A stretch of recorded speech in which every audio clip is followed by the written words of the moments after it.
What's up everyone, it's Swang and welcome back to another video. Today I'm going to talk about how you can get into the art industry with no art degree, just like how I did and how so many people in the world have done. I know that there's a lot of people out there who feel like maybe they have lost their moment or their opportunity of getting into the art industry because they haven't gone to art school, they don't have an art degree. I can assure you that that is totally okay. You can still make your way into the art industry and get that dream job that you want. So I'm going to give 5 tips on how you can do this. So without further ado, let's jump straight in. Okay, so obviously the first thing you gotta do, even though you have no traditional background, that's totally okay, but obviously you still need to build up on those skills. The good thing about the art industry is that it's different from, say, something like becoming a doctor or, you know, becoming a lawyer. You have to pass the bar exam. You literally have to pay money because you can't just walk into a random place and start breaking open dead bodies. Like, you obviously have to go to an institution to learn these things. But the good thing about the art industry is that it's not like that, and anybody anywhere could learn any of the skills that you need in order to get that certain job. I was pretty privileged. My mom realized that I really liked drawing, and so she put me in art school very early, and I did have kind of like an institutionalized way of building up my fundamentals. Even though those fundamental art classes that I had growing up were really useful, I actually saw the most growth that pertained to my job when I was drawing for fun, drawing creatively, drawing just to level up my skills in a non-academic setting. I was a very big fan of Voltron.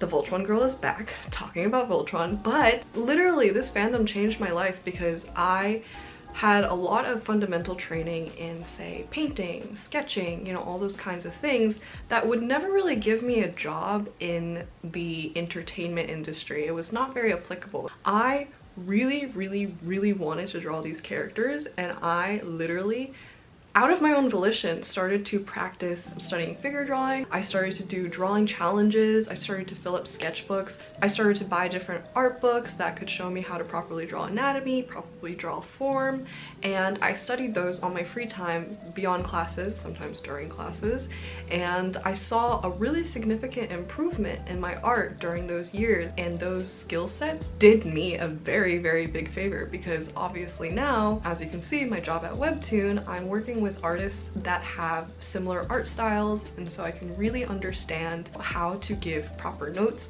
and proper critique. I also dabbled in a little bit of film classes in college. Even though I was confused, I still knew that I was interested in these things, and so I did in college get a little bit of experience pertaining to how to write a very compelling script, how to write a short film, how to write a short animation film, which actually did come in handy because when I was applying for WEBTOON, they were looking for examples of scripts.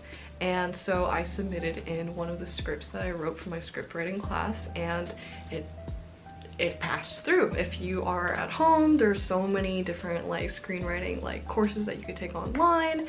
There's so many, you know, YouTube resources, obviously. There are books that you can read. There's just so much information out there that isn't barred by an institution, and I think that should be very invigorating and very liberating to hear that honestly all resources, writing or whatever that art skill is literally right there at your fingertips. School is just one place for you to really force yourself to just sit down on your butt and get that thing done and work on it. And if you can give yourself that same motivation internally rather than externally to build up your skills and level up, the outcome is exactly the same. It's not a secret. There's no secret formula. It's just knowing your fundamentals, learning it, and then applying it, and then building that skill and letting it accumulate with time and just continuing to work on it. Skill building will also help you understand the tools that your industry will need. While you are looking into how to improve your skills, you will inadvertently learn how to use the software required for your industry. In a matter of a couple years, I became kind of like a Photoshop pro, and I was able to draw all of my juicy, fun fan art on Photoshop with no problem whatsoever. And now, lo and behold, I am working on Photoshop every single freaking day. Okay, so now that you've built up all of your skills and you're ready to present it as nice bodied work for your potential job opportunities.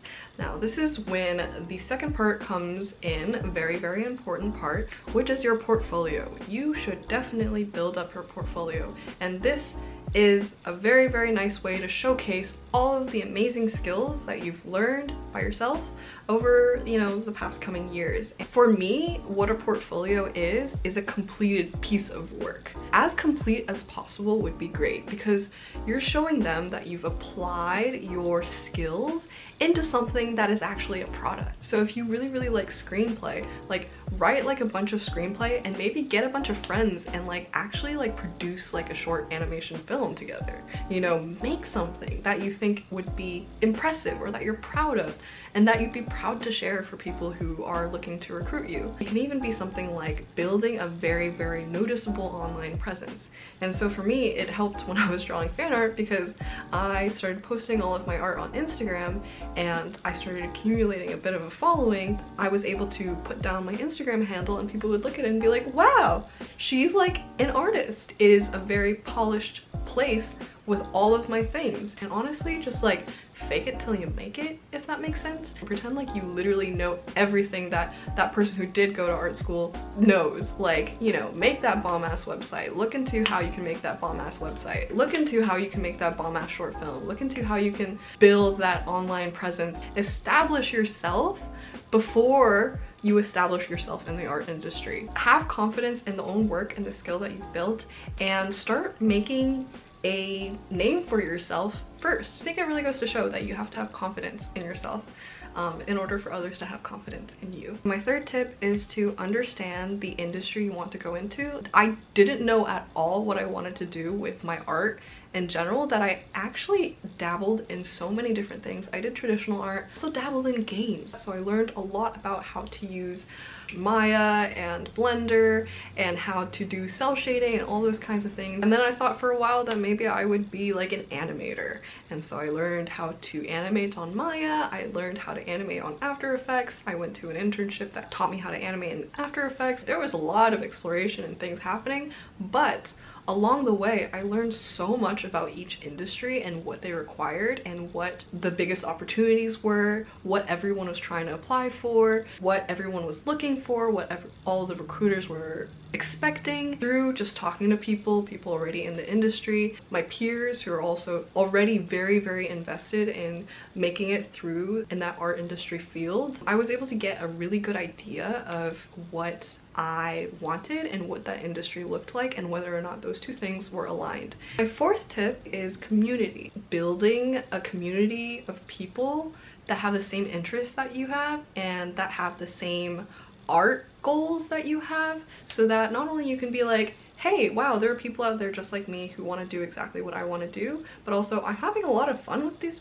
people, and I'm getting really inspired by these people, and I love how we're all working together and like helping each other achieve our goals. For me, that was when I started posting on Instagram and I started finding all of these amazing artists around the world that were so talented and so amazing and so also obsessed with Voltron. That inspired me so much, because I realized, wow, there are people like making a living off of this. And I was able to befriend some of them, I was able to connect deeper with some of them, and I was able to really happily post on Instagram every single day, because I was slowly growing like a group of friends on the platform where we would cheer each other on and we would like each other's work. I felt really inspired in that sense, and you can also have the same community as well. It could be online, Facebook group, Instagram, you know, Twitter, whatever it is. Or if you're a more social person, you like to go and meet people outside, you can go to cons, events,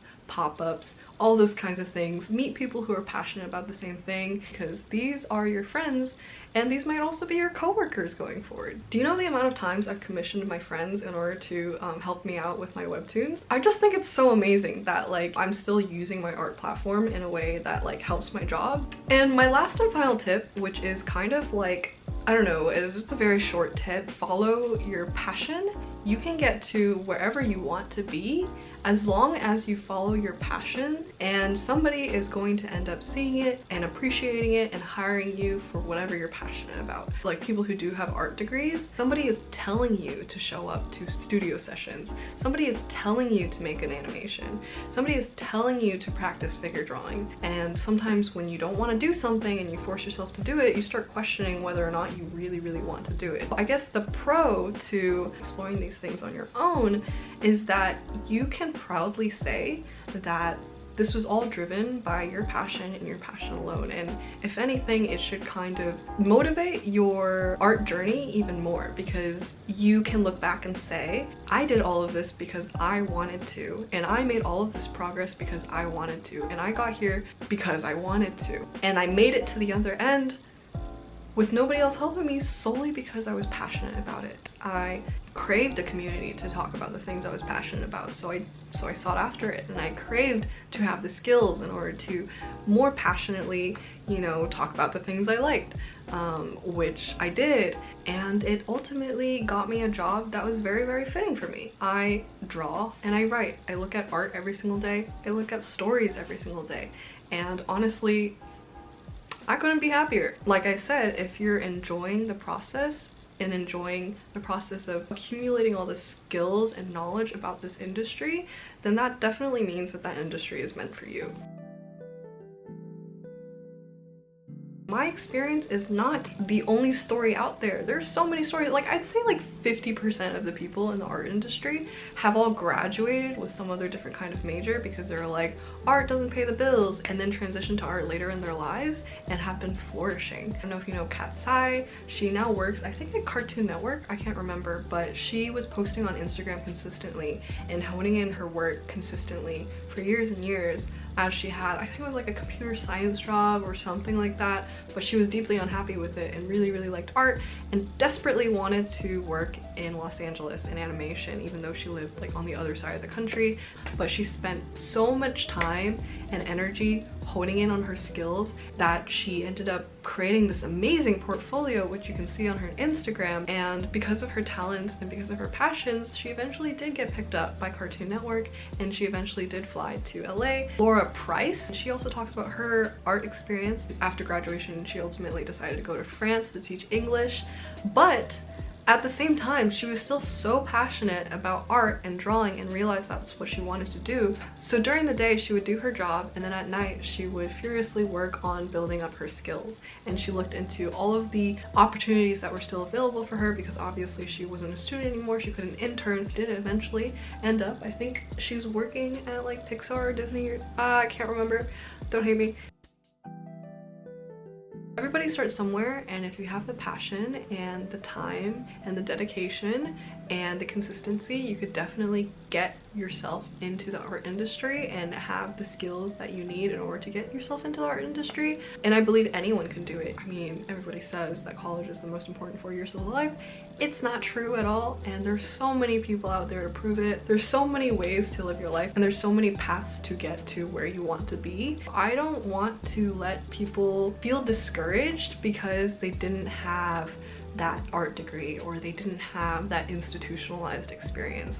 If anything, make yourself proud by showing you really want it, by putting in the time and effort and the intrinsic motivation on your own time. Hopefully this video builds your confidence and builds your motivation in order to get you your dream art job.